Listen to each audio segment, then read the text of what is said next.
नमस्ते, चैनल में आपका स्वागत है। तो आज हम लोग देखते हैं कि कैसे कोई कंपनी आपको फंसा सकती है।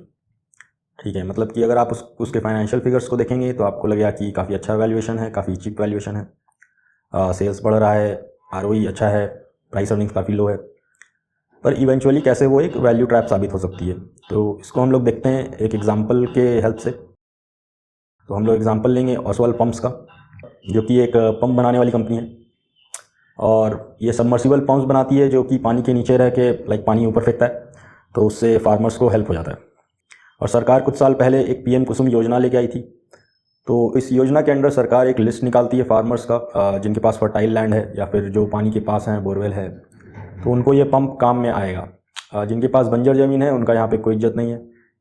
और फिर फार्मर्स ये लिस्ट देखते हैं और अप्लाई करते हैं। तो इस लिस्ट के बेसिस पे सरकार टेंडर निकालती है और फिर ईपीसी कॉन्ट्रैक्ट्स बांटती हैं कुछ कंपनीज़ को। तो इसमें इस कंपनी को काफ़ी कॉन्ट्रैक्ट इधर में मिल रहा है। फिर ये कंपनी जाके फार्मर के लैंड पे पंप फिटिंग करती है, सोलर पैनल लगाती है, मीटर रीडिंग के लिए सब कुछ लगाती है। फिर वो वेरिफिकेशन के लिए सरकार से एक आदमी जाता है और वेरीफाई करता है, फिर पैसा रिलीज़ करती है सरकार कंपनी को। तो इस कंपनी का काफ़ी रेवेन्यू इस कुसुम योजना से आ रहा है, पीएम कुसुम योजना से। तो एक यूनिट का कॉस्ट अगर 2 लाख से 3 लाख रुपए पड़ता है तो उसमें से 30% सेंटर देती है और 30% स्टेट गवर्नमेंट देती है और बाकी 40% फार्मर को बियर करना होता है।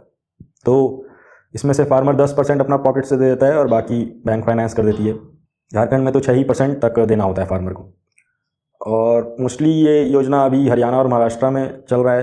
तो इस कंपनी का मेजर रेवेन्यू भी उन्हीं 2 स्टेट से आता है। ठीक है, एग्रीकल्चर सेक्टर से, सरकारी योजना से और इन 2 स्टेट से। तो ये है। इस योजना को अगर हटा दें तो इस कंपनी का एक्चुअल रेवेन्यू, जो कोर रेवेन्यू है, वो अराउंड 450 करोड़ था इस साल, तो जो कि 21% से डिक्लाइन किया है। अब कंपनी का कहना है कि हम लोग सरकारी योजना को सर्व करते रह गए, इसलिए हम लोग एक्चुअल कस्टमर्स को पंप नहीं दे पाए। पर हमको ऐसा नहीं लगता है, क्योंकि 2.5 लाख पंप का कैपेसिटी है इनका, जिसको बढ़ा के ये लोग 5 लाख पंप कर दे रहे हैं। तो इतना पंप कौन ले जा रहा है? सरकार तो 30,000 पंप ही ऑर्डर किया इस साल, तो बाकी पंप का क्या हुआ है ना, आप बेच नहीं सके। हमको तो ऐसा ही लगता है। ठीक है, बाकी हमको नहीं पता। अच्छा बात अगर देखें कंपनी का, तो 80% का कंपनी का आरओई था पिछले साल, जो कि अभी आईपीओ के बाद 25% रह जाएगा। पर मतलब इक्विटी और डाइल्यूट करने का स्कोप है। कंपनी के पास कोई डेट नहीं है, क्योंकि जो आईपीओ से पैसा रेज हुआ उससे कंपनी डेट चुका चुकी है अपना। और कंपनी वर्टिकली इंटीग्रेटेड है, मतलब कि कंपनी पंप तो बनाती ही थी और अब वो सोलर मॉड्यूल भी बनाने लग गई है और उसका एक मैन्युफैक्चरिंग यूनिट मतलब बैठा ली है। और उसका जो एल्यूमिनियम का एक्सट्रूजन्स होता है, जो सपोर्ट सिस्टम पैनल का, वो सब भी कंपनी बनाने का ट्राई कर रही है। तो अच्छा बात है, मतलब ऑपरेटिंग मार्जिन को इंप्रूव किया जा सकता है ट्राई किया जाए तो। ठीक है, और अच्छी बात यह है कि कंपनी को भी पता है कि उसका सारा रेवेन्यू सरकारी योजना पर डिपेंडेंट है और वो अनसब्सिडाइज्ड पंप भी बेचना चाहती है, मतलब कि सारा पैसा वो फार्मर से ले सके। अभी तो देखिए सरकार सब्सिडी दे देती है 60% का, तो फार्मर को चल जाता है। पर अगर वो सब्सिडी ना दे तो फार्मर के ऊपर काफ़ी बर्डन आ जाएगा। इसलिए वो एसबीआई से पार्टनरशिप की है और एसबीआई 97% तक फाइनेंस करने के लिए तैयार है। तो 3% फार्मर अप फ्रंट दे देगा और बाकी ईएमआई से वो पेमेंट कर सकता है। तो इससे फार्मर का बर्डन कम हो जाता है। तो ये अच्छा है, कस्टमर को आप हेल्प कर रहे हैं किसी तरह से, तो हो सकता है कि सेल्स भी बढ़े।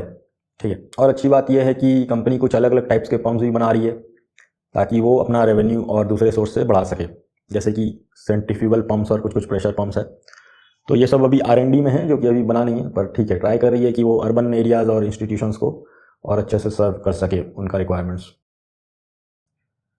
ठीक है, ख़राब चीज़ों पे अगर बात करें तो कंपनी का रेवेन्यू काफ़ी ज़्यादा कंसंट्रेटेड है सरकारी योजना पे, ये तो आप देख ही चुके हैं।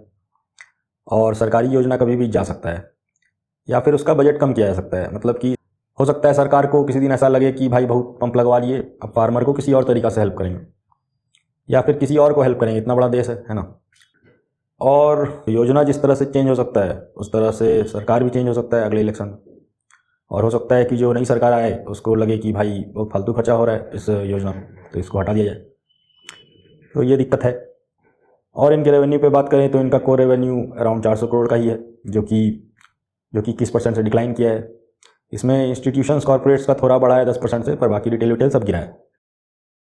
और ख़राब चीज़ों पर अगर बात करें तो जैसा कि हम बताएं, कंपनी को वेरिफिकेशन के बाद उसका पैसा मिलता है सब्सिडी वाला सरकार से, तो वो पैसा जो है वो नहीं आ पा रहा है, वो धीरे धीरे आ रहा है बहुत। तो इनका रिसीवेबल्स पाइलअप होते जा रहा है और ऐसे केस में क्या है कि कैश फ्लो मिसमैच हो सकता है। जिसका मतलब है कि आपके पास जितना खर्च करने का आइटम है, जैसे रॉ मटेरियल खरीदना है या केपेक्स करना है, तो अब आप और आगे सामान प्रोड्यूस नहीं कर सकते हैं, आपके पास कोल्ड हार्ड कैश का कमी हो गया है। ठीक है, ऐसे केस में बैंकरप्सी भी घोषित हो सकती है, जो कि पहले एक जुआरी एग्रो जो फर्टिलाइज़र कंपनी है उसके साथ ऐसा हो चुका है, कुछ 5 साल पहले ही हुआ है, और वो भी सरकार की सब्सिडी के ऊपर डिपेंडेंट थी काफ़ी हद तक। तो मतलब वही है कि बेचने का तो आप बेच दिए, पर कैश आपको मिला नहीं है अभी हाथ में। जिस तरह की कोई दुकानदार आपको सामान चिपका देता है कि भैया दे दीजिएगा बाद में, है ना, तो बाद में वो भैया कब देगा तो भैया ही जानता है। और सरकार जो है पैसा रिलीज़ कर देती है, कभी कभी लेट हो जाता है तो 2-3 साल भी लग सकता है। तो ये हम लोग को देखना काफ़ी ज़रूरी है, क्योंकि बैंकरप्सी के टाइम पे कंपनी को बुखार आ जाता है और वो स्वेटिंग करने लग जाती है, क्योंकि कैश है ही नहीं भाई और कोई देने भी तैयार नहीं है। खैर, इनका क्रिसिल रेटिंग काफ़ी अच्छा है। क्रिसिल एक क्रेडिट रेटिंग एजेंसी है जो कि इनको A1 रेट की है, और उनको लगता है कि इनका अभी फाइनेंशियल प्रोफाइल स्टेबल है। कंपनी जो है अभी 57% का क्रेडिट लाइन को यूटिलाइज कर रखी है, और उनके पास कुछ एक्स्ट्रा अवेलेबिलिटी है बफर।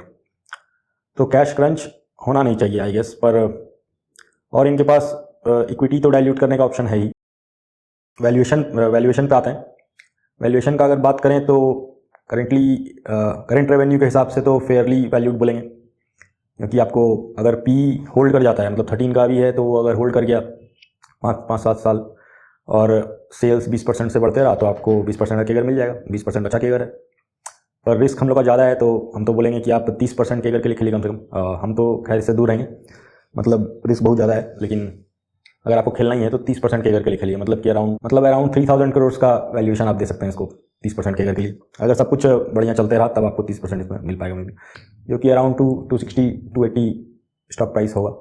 और अगर हम लोग कोर रेवेन्यू पे इसको इवैल्यूएट करें तो कोर रेवेन्यू उसका अराउंड 450 करोड़ है, जिसको हम लोग 500 पकड़ लेते हैं, तो हम 2 टाइम्स रेवेन्यू से तो ज़्यादा इसका नहीं दे पाएंगे। एक तो रेवेन्यू डिक्लाइन कर रहा है, तो और ऑपरेटिंग मार्जिन भी कंप्रेस हो सकता है कि अभी 30% का है, तो कॉम्पिटिटर्स भी आएगा।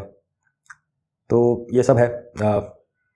तो इन दो प्राइस के बीच में हमको लगता है कुछ हद तक कुछ फेयर वैल्यू है, पर हम इससे दूर रहेंगे क्योंकि काफ़ी हाई रिस्क है। और आप अपना सोचिए, आप अपना समझिए। तो इसके बारे में इतना ही बोलेंगे इस वीडियो में, और मिलते हैं नेक्स्ट वीडियो में। तब तक आप चैनल को सब्सक्राइब कर सकते हैं, और किसी भी इक्विटी के बारे में आपको कोई क्वेश्चन हो तो आप कमेंट सेक्शन में पोस्ट करिए, और आपका पूरा सहायता किया जाएगा, कोशिश किया जाएगा। धन्यवाद।